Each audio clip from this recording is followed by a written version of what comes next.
מה לשחוט עכשיו? מותר לשחוט. לא, עכשיו לא, עכשיו תהיה בבוקר, כשיש בבוקר. אני אשים את השעון.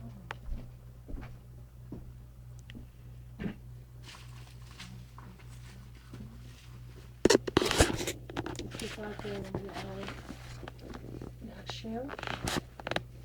על מחר? כן. יופי. הוא גם נוסע בסוף? כן, נוסע. עם אריק? כן, הם יהיו ב8. נשתה יחד כוס קפה. לא, אנחנו נביא את הקפה בדרך מהבית קפה ואנחנו נצא. לא, יש לו קצינות עשית. לאן אתם נוסעים מחר? לווסטפורט? לאפר קינגסטון? אפר קנדה ויליג'. אוקיי. איפה זה? זה במרחק נסיעה של שעה ורבע מפה. שעה וחצי. שעה וחצי? כן. זה כבר התקדמות, זה יפה. כן. בסדר גמור. זה נורא נחמד לנסוע לטייל. לא, ממש כיף, אנחנו גם מטייל ניסים. מה שכן מחר, אני רוצה לתפוס את רון, אני חושבת שבהחלט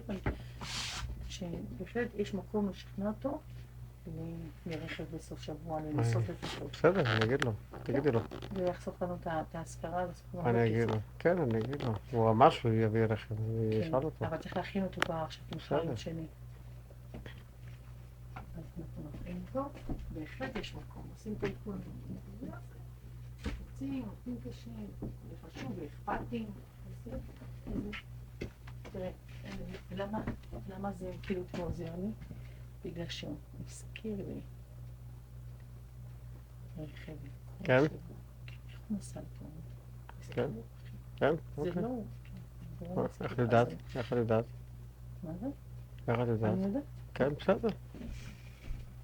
אוקיי. הוא אמר את זה שהוא... אז אם זה, אז אין שום סיבה שלנו. זו דעתי. לא, אתה לא חושב ככה? לא, אני מסכים איתך לחלוטין. כן, אני...